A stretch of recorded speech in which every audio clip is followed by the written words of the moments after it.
Ask the Experts, a conversation hosted by SCAD Alliance.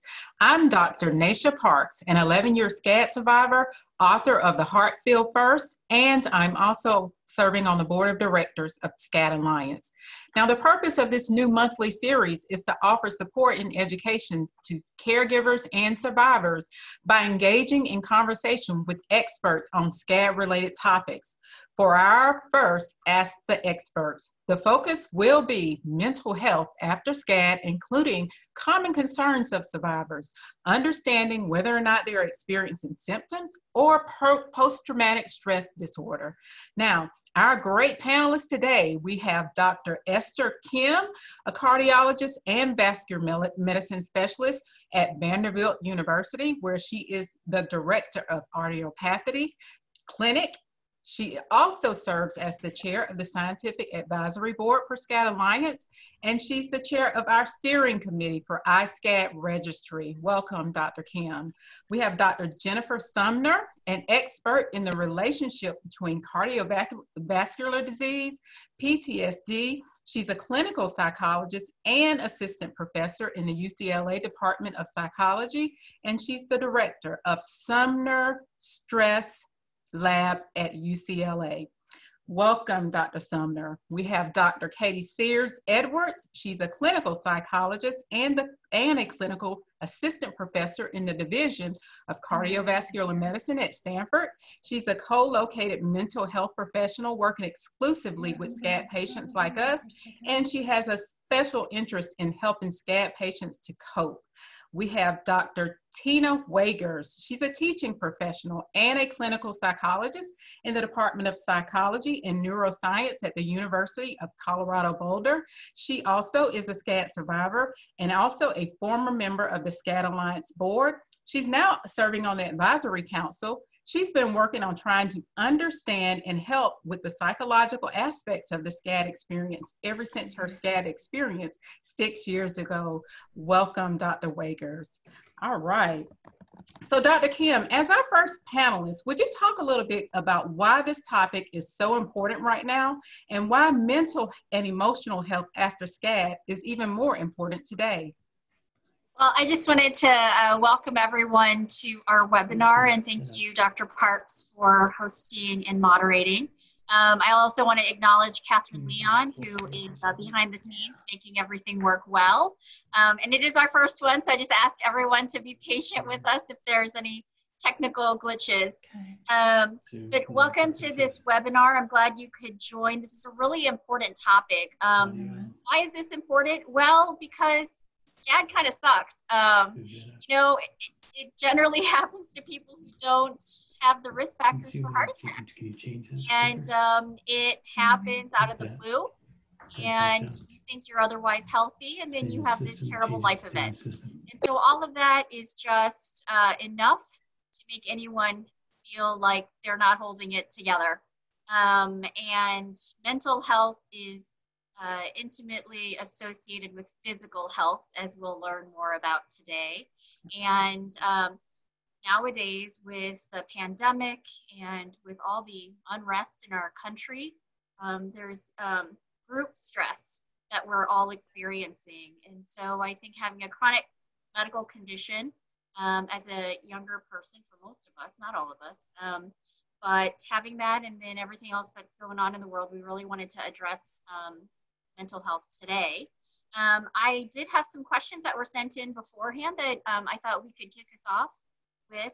One of them was, do you think COVID is a vascular issue, as stated in some of the lay press lately? This is a really good question. So COVID is caused by coronavirus. And initially we thought that coronavirus was like the other respiratory viruses, where people mostly had pneumonias and had respiratory symptoms. But it turns out that we're learning more and more that this type of coronavirus is actually responsible for multiple effects outside of the lungs. So things such as stroke, heart attack, even blood clots in the arteries to the legs, different kinds of rashes that can occur from blood clots in the small blood vessels have been described. And then in children, autoimmune type reactions have been shown that can cause trouble later in life. And so what we're learning is that this coronavirus is not just a respiratory virus. It is a virus that can secondarily also affect the vasculature. And by vasculature, I mean any blood vessel to any organ. And this is a scary thought. Do you think COVID is a vascular issue? How do we protect ourselves? Well, I think the only way to protect ourselves from COVID is to take the proper precautions that everyone has been hearing all over the place.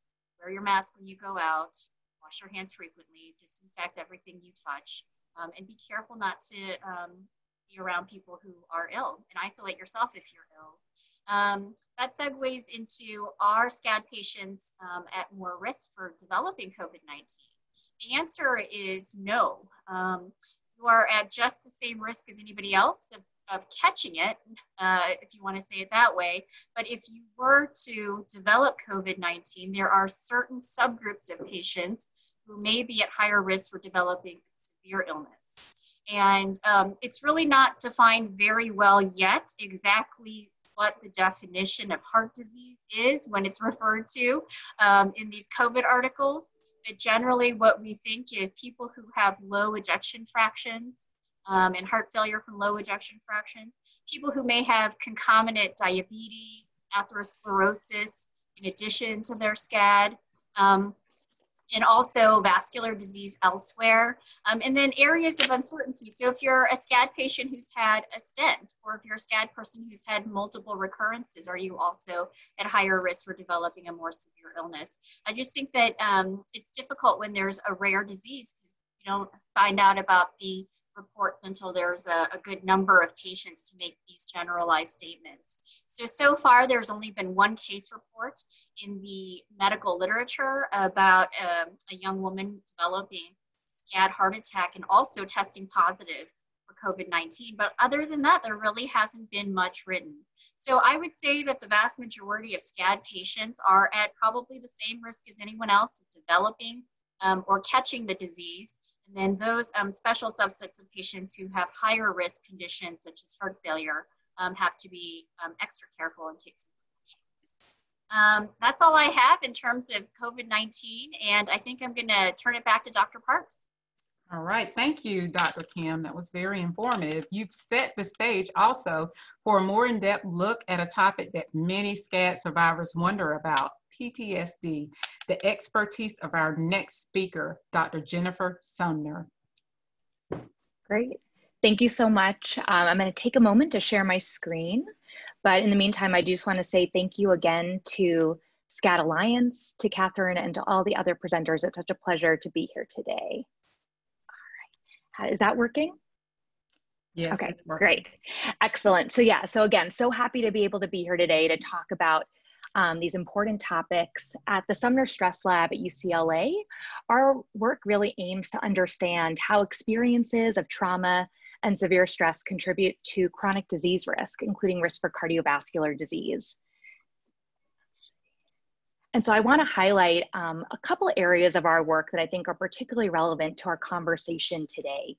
So first, one of the things that we research is really trying to understand the link between PTSD and cardiovascular disease, or CVD, the leading cause of death and disability worldwide. And in particular, we often take a women's health focus to understanding these questions. So really seeing how these processes play out for women in particular. And if you're interested in learning more about our work, I've got information here for our website as well as our social media where you can see more of the work that we're currently doing. And when it comes to the PTSD-CVD relationship, research that we as well as others in the field really suggest that this is bidirectional in nature. So for example, we've done work suggesting that PTSD in response to a wide range of traumas increases risk of developing first onset CVD events like a heart attack or a stroke. And so this is represented here with that top red arrow. But importantly, acute cardiovascular or CVD events can also serve as traumatic events themselves that can then trigger the onset of PTSD. And so really appreciating this bidirectionality is so important.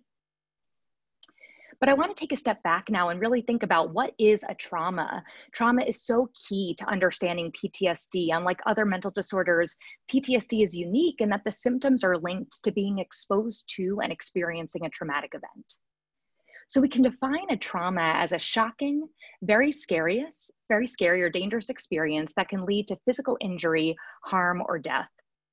And that last part, this potential for physical injury, harm, or death, is really critical to defining a trauma. So there are events like job loss, breakup of a romantic relationship, moving to a new city that are very stressful, but aren't actually defined as a trauma because they lack that last piece about physical injury, harm, or death.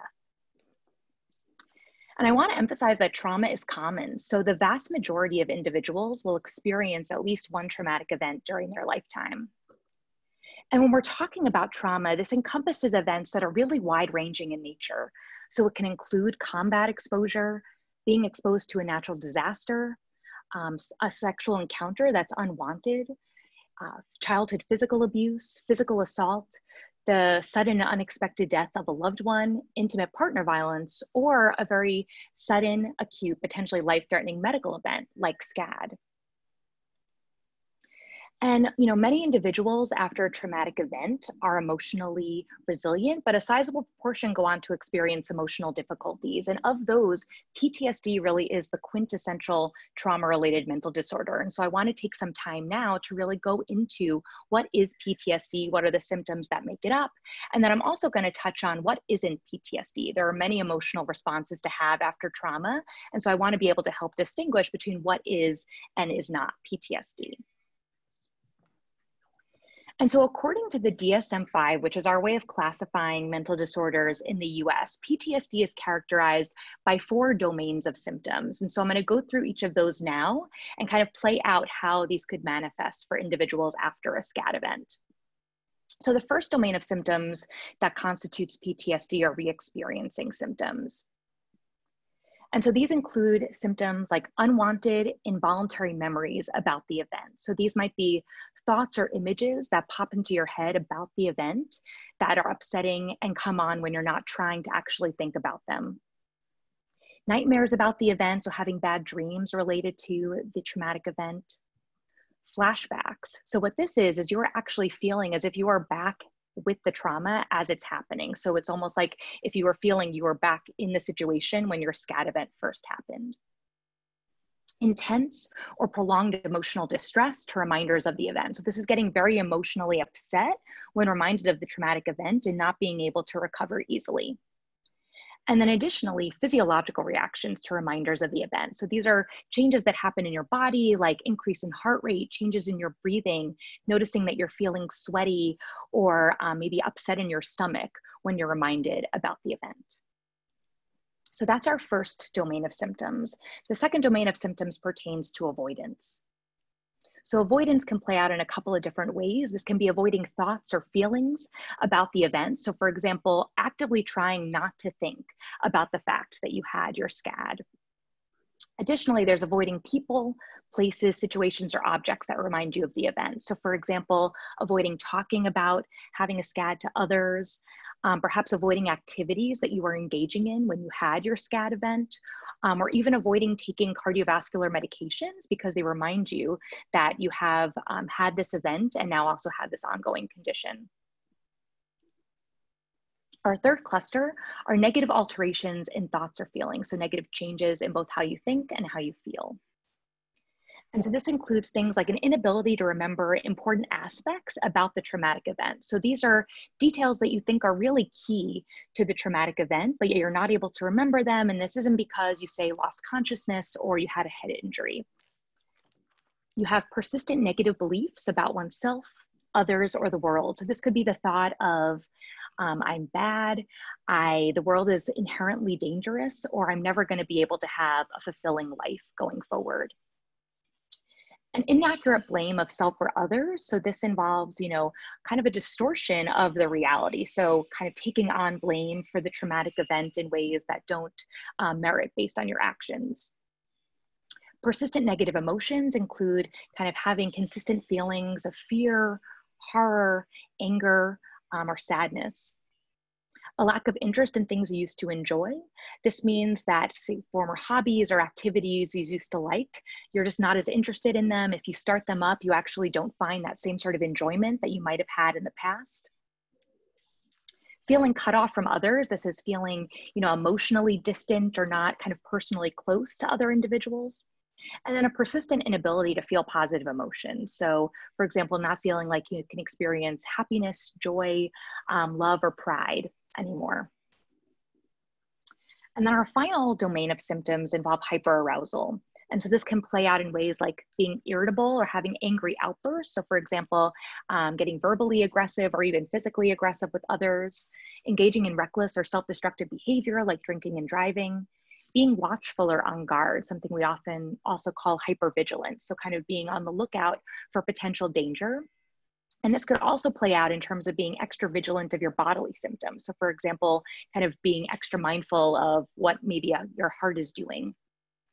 Being jumpy or startling easily, having difficulty concentrating, so you might have difficulty focusing, or then finally trouble sleeping. So for example, having difficulty falling or staying asleep.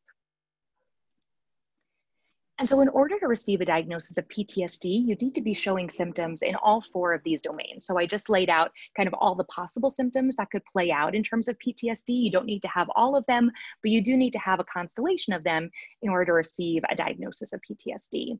Furthermore, these symptoms need to last for at least 1 month after the traumatic event. A lot of these symptoms I just described are actually very normative after going through a trauma. And so it's really when these symptoms persist over time, at least 1 month after the event, and are also associated with distress and or impairment, that they would really maybe potentially merit a diagnosis. And when we're talking about distress and or impairment, this includes being, emotionally upset by the fact that you're experiencing these symptoms and also experiencing interference in your life. So for example, these symptoms might be interfering with relationships, your ability to engage in work or other responsibilities at home, for example. And so PTSD in response to a whole range of traumas like those I described earlier is the 5th most common psychiatric disorder in the United States. And it's estimated that in a given year, 8 million US adults will have a diagnosis of PTSD. And furthermore, PTSD is twice as common in women than in men. And this is one of the reasons why my lab often takes a women's health perspective when we address these issues. So it's estimated that about 1 in 10 women will have PTSD in their lifetime as opposed to 1 in 20 men. And in addition, PTSD has been found to be more severe, chronic, and impairing in women than in men. So I've just described kind of what is PTSD, but again, I want to take this time to really distinguish what's not PTSD as well. So, other types of distress can be common after trauma, and they can manifest in a number of different ways. So this can include things like feeling sad, blue or down, experiencing a sense of low self-esteem, noticing changes in appetite, maybe being more or less hungry than usual and eating more or less, feeling fatigued, worrying about a lot of different things. So for example, it could be about your health, but then also about things like finances, the safety of your family or close others, even just the state of the world. Feeling tense in your body, so with a state of muscle tension, or also maybe noticing that you're increasing use of alcohol or other substances. So again, these are a number of ways that you can experience emotional responses to trauma. Some of these are symptoms of depression, anxiety, substance use, but PTSD is one but of many different types of ways that you can respond to trauma. And I think an important question to ask is, when is it appropriate to seek help? So generally what we recommend is that if you find that your emotional responses are interfering with your life, like I mentioned before, or causing you great distress, then it may be helpful to see a mental health professional. And working with that individual can help you to learn some different skills for coping with these symptoms. So not only can this help you to process the event and kind of integrate it within your life narrative, but it can also be useful for helping to build your toolkit with coping responses. And in terms of some resources for finding mental health professionals, we've listed here some resources that are available through the Association for Behavioral and Cognitive Therapies, the International Society for Traumatic Stress Studies, as well as the American Psychological Association. And so these provide some ways to locate different therapists and clinicians out there that may be in your area. And then finally, I just want to note that we really think it's so important, to be studying the mental health response to SCAD so we can better understand your experiences and really ultimately serve you better. And there's some initial research that was published just a couple months ago in the Journal of the American Heart Association suggesting that symptoms of PTSD, depression, and anxiety can be common after SCAD. This is just one study, begins to present an initial snapshot of what mental health after SCAD can begin to look like, but we think it's an important first step and really lays a foundation for critical subsequent research. And that kind of brings me to the point where you can really help us to learn more. So as you heard already about the iSCAD registry, comprehensively understanding mental health consequences of SCAD is a key goal of the iSCAD registry. And so we have a number of ways where individuals who are part of the registry can share their emotional experience with us. And we really think that this is key to getting information from a representative patient sample, so we can really ultimately not only understand how mental health consequences manifest after SCAD, but how that relates to course and how we can ultimately help our patients better. So I just want to again say thank you so much for the opportunity to be here today, to be a part of this amazing panel. And I will pass it back to Dr. Parks. Thank you so much.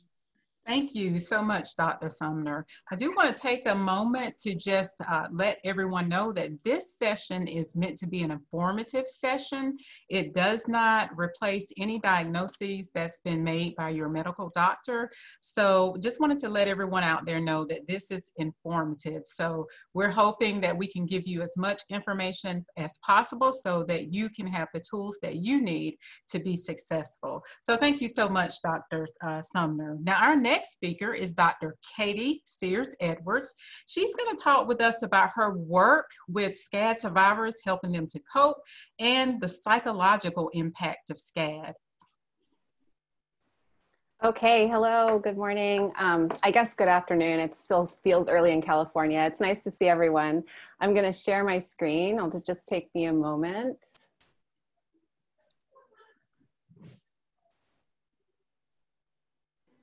Okay.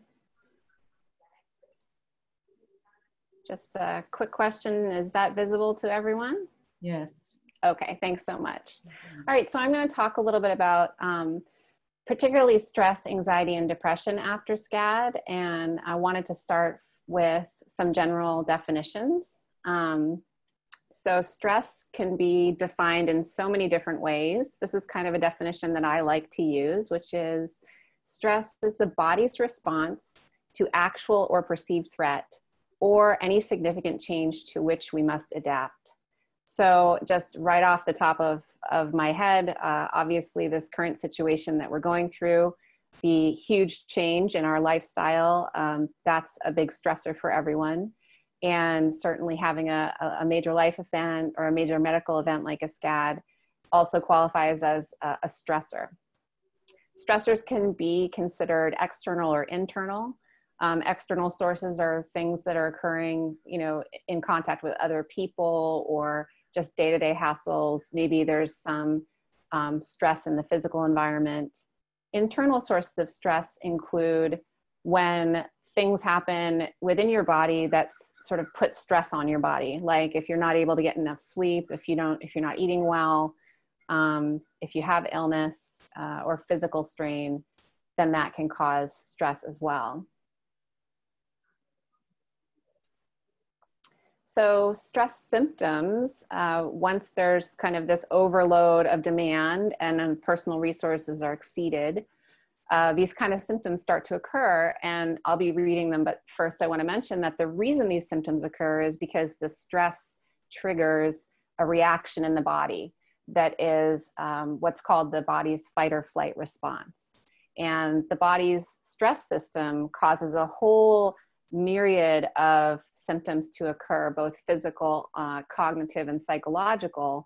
And this is what we start to feel when we're under stress. So some examples of cognitive symptoms are difficulty concentrating, feeling forgetful or worried, indecisive, overwhelmed, and having some overly negative thinking. Emotional symptoms of stress: anger, anxiety, depression, low self-esteem, feeling moody, even suspicious, guilty, and a loss of motivation. And physically, certain people are more prone to physical symptoms than others. We have headaches, backaches, chest tightness, shallow breathing, fatigue, stomach pain, diarrhea or constipation, a loss of interest in sex, and insomnia. So the short conclusion here is that stress is no fun, and the severity of the stress response really depends a lot on perception and interpretation.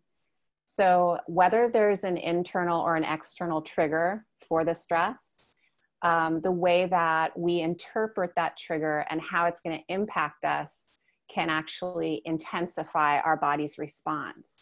So for example, if we don't sleep well one night and we wake up feeling really stressed and tired, and then we interpret that as another thing that's going to be a problem, like, oh man, I didn't sleep.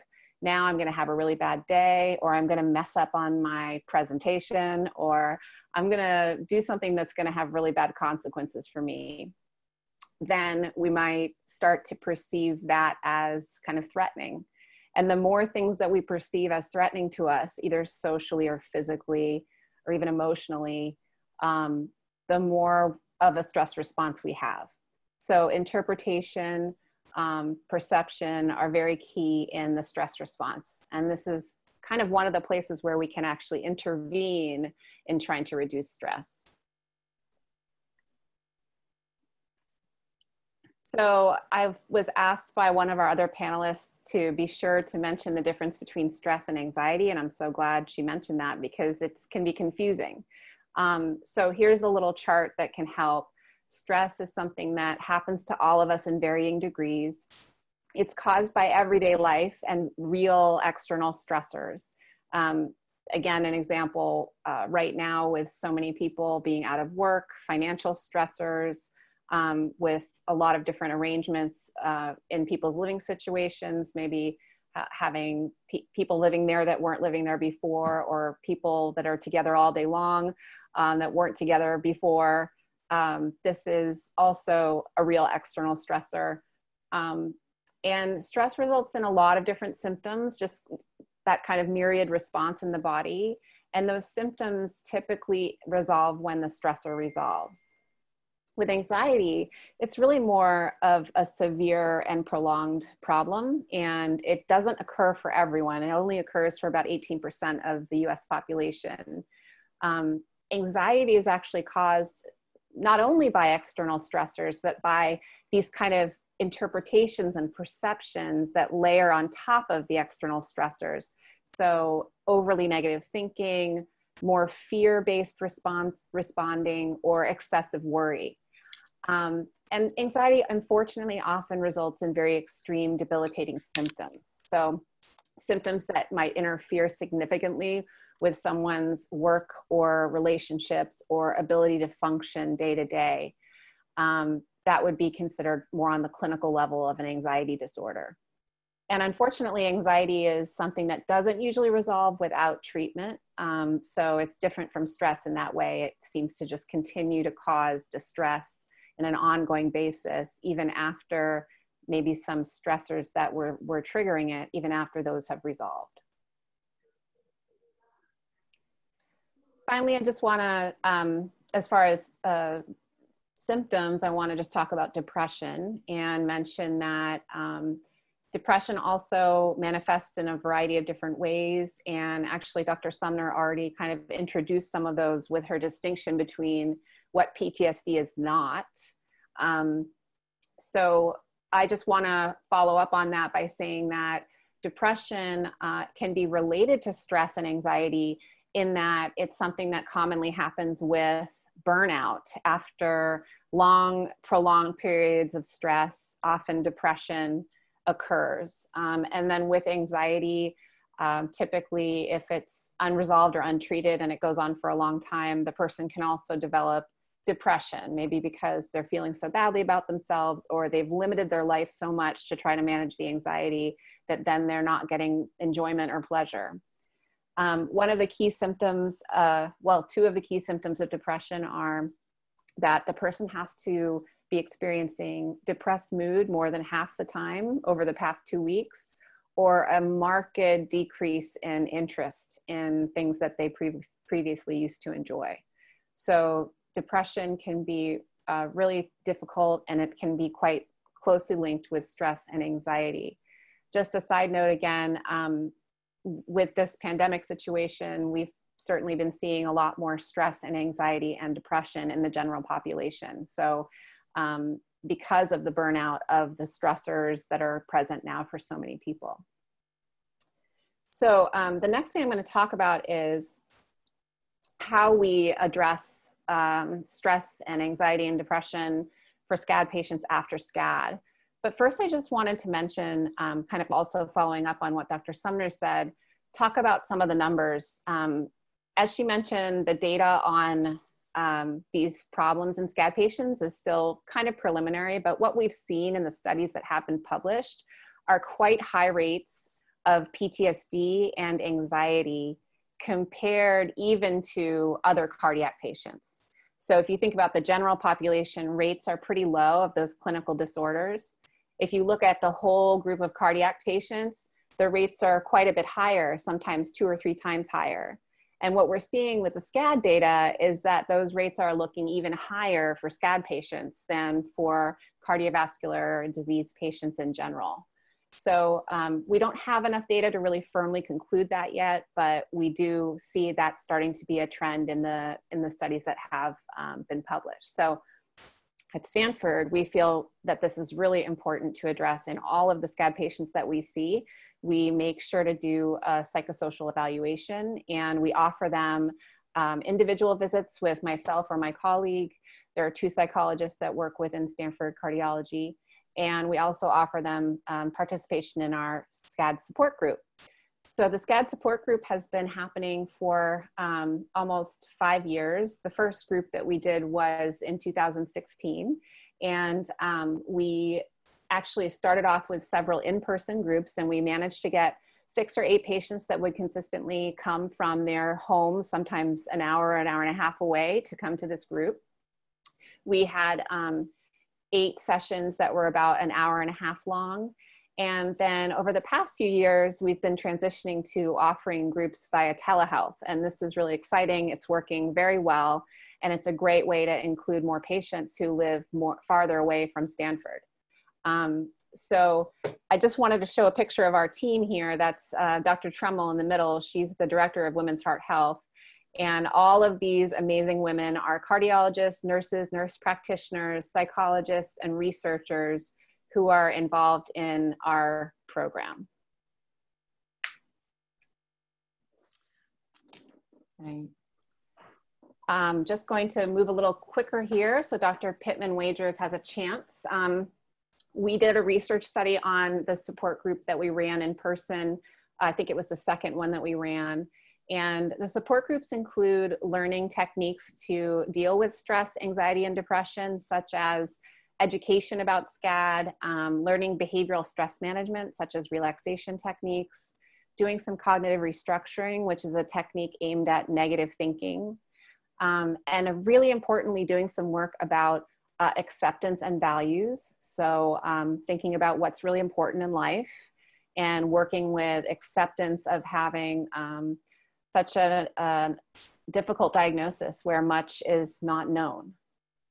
And then finally, interpersonal effectiveness skills, including assertiveness and boundary setting in order to reduce stress and improve relationships. What we found from this study was that we saw some symptom reductions. I'm sorry for all of the acronyms on this page, but I'm just going to summarize by saying in this small group of patients, we found that stress, insomnia, anxiety, depression, and symptoms of PTSD seem to decrease pretty consistently from the baseline to the last session. And then when we followed up 3 months later, they seem to be even better. We asked about what was helpful in the sessions, and this is what's called a Wordle, what kind of puts together qualitative data. And these were the things that the patients really appreciated. They really, really like to connect, to learn and listen from, learn from each other, to learn mindfulness skills, reframing, reprocessing, acceptance. But quite clearly, the connection with other patients was really very, very important. So conclusions from this little study that we did is that we do have some preliminary data suggesting that a psychosocial support group might be beneficial for symptom reduction. We have evidence that there are some therapeutic group factors, and then also that there might be some benefit to the cognitive and behavioral strategies that we're teaching. So that's what I had to say, and thank you so much for including me on the panel. All right, thank you for joining us, Dr. Sears Edwards, and that was also very informative. I know as a SCAD survivor, it's very, very important to have that support group in place. So we appreciate the work that you all are doing.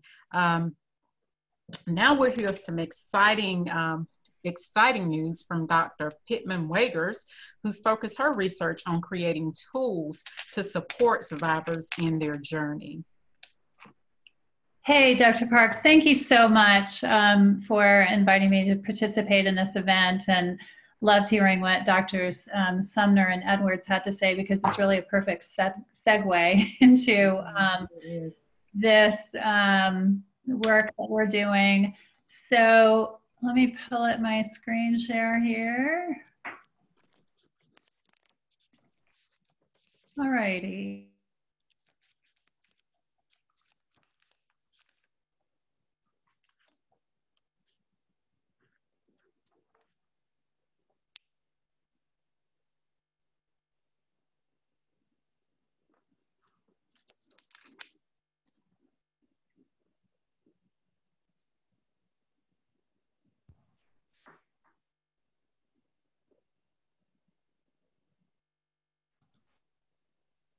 All righty.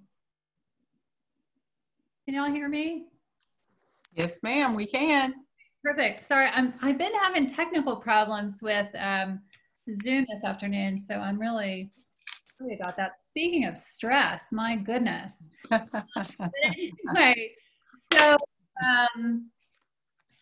so what I want to talk about today is this app that we've been working on for several years, and gosh, almost everybody on the call today and a whole bunch of other people have helped to contribute to this app. But hey, Tina. Yeah? Hey, I don't want to stress you out, but I just wanted to let you know that we're actually seeing your presenter view on the slides. So I think, oh yeah, there you go. Sorry. No worries. Here we go. So, so let me first just give a shout out. Thank you. First, let me give a shout out to all of the contributors to this app. We've got people from all over the country, including several people on this call who have helped to contribute content, who've made videos, who've helped us, refine the content on the app. And we're really hopeful that the app reflects a lot of the expertise that we have now about SCAD, especially around some of the psychosocial issues that we've been talking about today. But just want to sort of state that it takes a village to create an app if you've never developed an app before. So as a SCAD survivor and a clinical psychologist, I like the idea of working in person, of course, with other survivors, but that isn't always possible. Not everybody can go to Katie Edwards' group at Stanford, unfortunately. And that was even before the pandemic. So I was interested, along with a lot of others, in getting something into the hands of SCAD survivors that would give survivors evidence-based skills and up-to-date information that they could keep coming back to throughout their SCAD journey. We also envisioned that the information and skills that we could develop on this app might be useful not only for the survivors themselves, but also for their family members and loved ones, and maybe even physicians and mental health providers that they might be interacting with. So this is the splash page of the app. I didn't even know what a splash page was before we started working on this, but this is the first screen that you get to. We're excited that moving forward, the splash page is going to contain artwork from SCAD survivors. So just a shout out to Catherine Leon for helping, and SCAD Alliance for helping to coordinate that. So our team has put literally years of work into listening to survivors and the kinds of things that they want help with post-SCAD. We've been reading the literature and in some cases contributing to the literature to gain more insight into what typical sources of stress are for SCAD survivors. I should mention that some of these ideas arose from the SCAD survey that maybe some of the listeners participated in that we put out about 5 years ago. And also survivors who've worked with Dr. Edwards, with Dr. Kim, with, and who have been communicating with Catherine Leon for years. We took all of that material and developed these kind of short, accessible, interactive, bite-sized modules on these topics. So first of all, you know, sort of what is SCAD?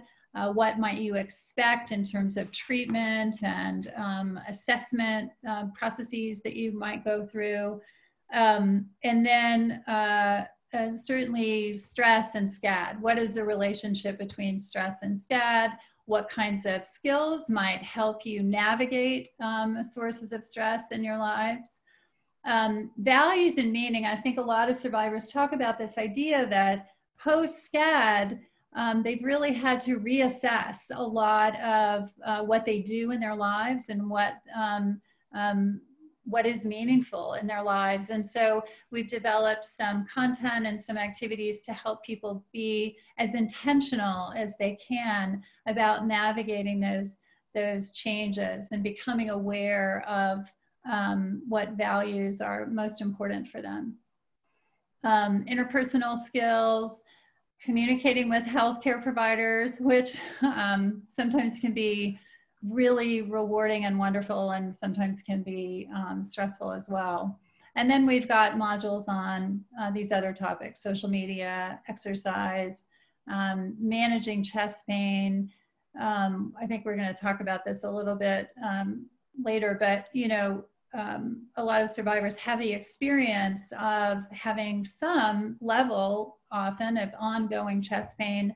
And how can you tell the difference between what's something you need to go to the emergency room for versus what is sort of like a new normal, or what might be a kind of a response to a temporary stressor. And then modules on research and SCAD, and I've got a sleep expert friend who contributed to this module on sleep and SCAD. So this isn't all that we've got on the app, but it's a pretty good representation of some of the things that you'll find on this app. And we hope that your experience is that we really cover a lot of the areas of concern that are really common for SCAD survivors. For each module, there are 3 different pieces. So for each module, there's something to read, right? There's some content. Then there's a video. So we've got a lot of expertise really reflected in these videos. Dr. Kim has made a video for us, for example. Dr. Edwards has some videos on there. And so we have these experts who kind of summarize a little bit about what we know about that topic. And then there's an activity, a quiz or something to fill out, or an exercise to try. So, so it's a fairly engaging app, we hope. And the best news is, I just talked to our developer, Paul Embleton, who's a doctoral student at University of Denver, and we're pulling it all together, and it looks like we'll be able to release the app by the end of this month, beginning of next month. And so it's a web-based app. This will be the web address to go to, and then you can, you know, once you've logged onto the app and set up a user ID and a password, then you can add the app to the home screen of your device. So, so that's all I'm going to say, I think, but we're really excited about this. It's been a long, long road, but I am really hopeful that with all the expertise and contributions that we've got, that this will be a really helpful tool for SCAD survivors. Thank you so much, Dr. Tina Pittman-Wagers. This was, like you said, something that we've been working on for a while, and we are all very excited, you know, for the finished product. So we're looking forward to it. So we really appreciate it. We're going to head into our question and answer segment. Many of you submitted questions on Facebook and by email, and we've received some great questions that will be addressed in the future. Ask the experts. So if you don't hear your question addressed, it will be covered in our future webinar. For example, next month we'll do exercise post-SCAD. Do want to say right here again, as I mentioned earlier, that this platform and this webinar is meant just as support and informative. So of course, if there is anything specific, you would consult with your physician, of course. So to start our question and answer session off, here's one question that describes what many survivors are experiencing or have experienced. How do you get answers when everyone just keeps telling you you're hyper aware of every little thing after SCAD? And that's the only reason that you notice. It's making this particular person who submitted this question not want to go to the hospital because she feels like, you know, she'll be dismissed. Obviously, she says if it gets too painful, she'll go, but it just makes her wonder if something's wrong, but nobody's listening. And could it be addressed now before it gets worse? Any of the panelists? Well, I can jump in and say that in the module that we've developed for the app on managing chest pain, one of the things that we talk about is, as Dr. Pittman-Wagers mentioned, this kind of concept of finding a new normal, and that many women who have had a SCAD event actually end up visiting the ER several times because of these kind of new chest pain symptoms and not really knowing if those are problematic or not. And we talked about how it's a real adjustment after SCAD, and your attention certainly is trained on the body more than it was prior, kind of scanning for problems. So it's a difficult thing to know when those sensations are dangerous or problematic and when they're benign and possibly due to increased attention or anxiety. I think that it's something that each patient needs to work through with their cardiologist. And the other thing that I would suggest, I don't know if Dr. Pittman-Wagers wants to follow up, but if you don't feel like your providers are listening to you, then it might be time to find new providers. Certainly at the ER, that's a different situation, but you're the expert on your body. And if you're concerned, if you're anxious and you're fearful and you're not sure what's going on, it's okay to go to the ER and find out what it is. And then you'll have new information to learn your body after SCAD. Yeah, I would really, thank you, Katie. That's a great answer, and certainly would tag on to the idea that part of what has to happen, it's a necessary part of the process of recovering from SCAD, is knowing thyself as well as you can, and knowing your body, becoming as familiar with your body's new-ish sensations as you can. And, you know, there may be times when you have to go to the ER and you have to consult with your cardiologist about something that feels uncomfortable and unsafe even. And that, you know, to me, that's all sort of part of the process of you know, gaining this new familiarity with your body that you know, is at a kind of a different level than before most of us had our SCAD. And I guess the other thing I would say to that is that it takes a long time. I think a lot of the people that I've talked to, and I guess in my own journey, I could say it took about a year to get really familiar with this new body and to understand the difference between what was okay versus, you know, when I need to call my cardiologist. But, you know, again, tagging onto this other point that Katie made, Yeah, if you don't feel like you have a cardiologist who's really listening to you and helping you along that journey of, trying to figure out, this new normal, then you really might consider moving along to someone else who you can collaborate with more effectively on your recovery. Wanted to jump in here as the cardiologist. Thank you all for your perspectives. I'm learning so much on this webinar. I just wanted to reiterate that chest pain after SCAD is so common. And as Dr. Pittman-Wager said, it seems to be more common the first year, and then people do start to realize what their bodies feel like. I would say, you know what your heart attack felt like, and if you're having symptoms that remind you of your heart attack, then you should go get it checked out. Better safe than sorry. But you don't want something to happen to you while you're sleeping, or if no one's home. And that's always a common fear that I hear about from patients too. I always say that we're each built with like a little bit of a spidey sense that something's not quite right. If that spidey sense is going off, you should listen to your body until at least you know what your new body feels like. So I think it's good to be aware, and it'll take some time, so hang in there. Oh, one last thing. We're studying this formally in iSCAD.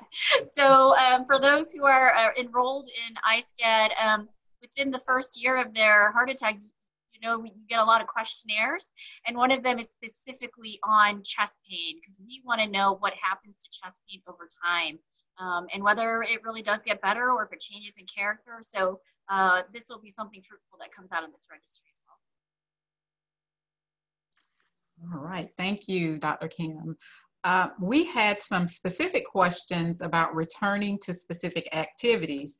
One person mentioned prior to SCAD that they would swim, and they don't know how and if they can return to that activity. Another mentioned if a procedure earlier in the week that was related, specific exercise recommendations. Can we discuss how we manage returning to some of those things? Dr. Sumner? Yeah, I'm happy to kick off the discussion with this. I think this is a great question. After we experience an event that's incredibly scary, potentially traumatic in nature, it's so normal to want to avoid anything that reminds you of that event. We want to try to keep ourselves safe. And so as a result, we often avoid things to try to make sure that that thing never happens again. But ultimately what we see is that that level of persistent avoidance is actually not beneficial to us. And so it's really important to figure out that distinction between keeping yourself safe, but also engaging in activities that make your life, meaningful to you. And so, just as we heard, today from Dr. Sears Edwards and Dr. Pittman-Wager is about, really thinking about values, what brings your life meaning, and how to use that as a guide for figuring out how to re-engage in certain activities, also in consultation with your cardiologist and other medical team to make sure that the activities, are indeed, recommended based on your presentation. But I think it really does come down to thinking of, even with feelings of, anxiety, feeling fearful, how can you move forward and still engage in activities that really do bring meaning to your life? And again, with this idea of having it be a process, being gentle on yourself, it's not going to be one step and you're there, but a journey. And so, understanding there's going to be steps forward, steps back, but, at the end of the day, using your values as a compass for you. Absolutely. Anyone else have anything to contribute to that question? Great. All right, we're going to move on to the next question. We've had several questions about how to tell, what is too much. One person mentioned being back at work to a full schedule. Another says she feels drawn to helping and giving it her all, but she just wants to know how to know where that point is between being engaged, involved, and giving too much. Dr. Pittman-Wager? Hey, thank you for that question. I think that that's just such a common experience and common set of questions about, how do I re-engage in my life with this new body that functions really differently from how I thought it functioned before my SCAD. So I would sort of go back to something I said before, which is, know thyself. I think that this is, this question too really requires a process of becoming familiar with your own body and how your body responds to, working full throttle. For example, in maybe a stressful work environment, are you truly able to do that? Or, as Dr. Sumner was talking about, this tendency to sort of pull back and avoid things after we've been through a traumatic experience. And so I would say, part of the answer has to do with taking some time, again, to examine your values and what's important to you. Also, just taking some time to check in with, why do you want to do that? Do you want to go full throttle back into work to prove to yourself that you're exactly the same as you were before your SCAD? Well, you might want to kind of re-examine that. I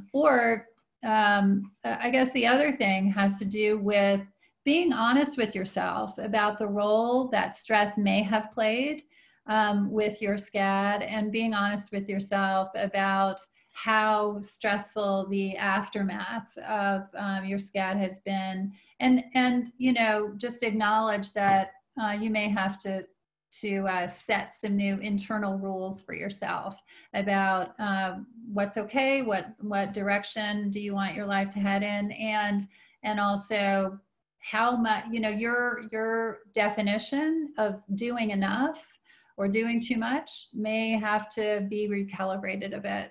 And that's okay, and it takes some time. And sometimes it's useful to talk to someone too about all of those impacts. Absolutely. Thank you. This is our final question, and it deals with our fluctuation in feelings. This person described it as feeling like they're on a roller coaster. Another one said that some days they're full of energy and other days they're just dragging. How can we get back? And or is getting back to what we were normal, or do we just learn to ride the roller coaster? Dr. Edwards? Sure, yeah, it's such a good question. So after any major life event or stressor, I think this is really common. This person is describing having mood swings, having significant fluctuations in her energy day to day, and really not having much ability to control or predict these changes, which is so challenging. And I think it's especially challenging for people that have been, fairly even tempered throughout life. It can be really sort of shocking to see one's emotions and one's energy shift so much. So gonna give a two-part response here, which is, I think, thankfully, we do have some tools that can be used to manage mood and manage fatigue. And then, so that's one approach, is to really try to manage it with relaxation skills, with rest and pacing, with communicating with others, sharing distress if there is distress, trying to get social support, and using some of the tools that you'll find on the app when it's released. And then balancing that with also learning to ride the roller coaster. I have found the pandemic to be a roller coaster, which is why I keep mentioning it. It is really wacky for me. I'm all over the place, and I'm trying to use all my skills of management. Plus, on those days when I am just way out there, I'm just like, accept, just let it be. This is a really tough situation, a really unusual time. And I would say that that's the same thing you have to do after SCAD, manage. And then at a certain point, you can't manage, just let it be, forgive yourself. It's normal, and move on. So I hope that's helpful. Thank you so much. Well, I think it's time for us to wrap this up. We've been going at it for about an hour now, but this has been so very informative, and thank all of our experts and our panelists, for being here with us.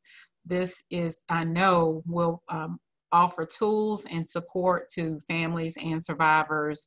I know for myself, I've learned quite a bit today, just as Dr. Kim said earlier. So thank you for participating in a conversation hosted by SCAD Alliance. A link to this recording will be posted. Be sure that you subscribe to our newsletter through SCAD Alliance website. And follow us on social media as well. We have we're very involved on social media. We have panelists that respond to specific questions. Our website is also interactive. So please, just any of our social media platforms, follow us. And we look forward to seeing you next month at our Ask the Experts. Thank you, Dr. Parks. Thank you. Thank you.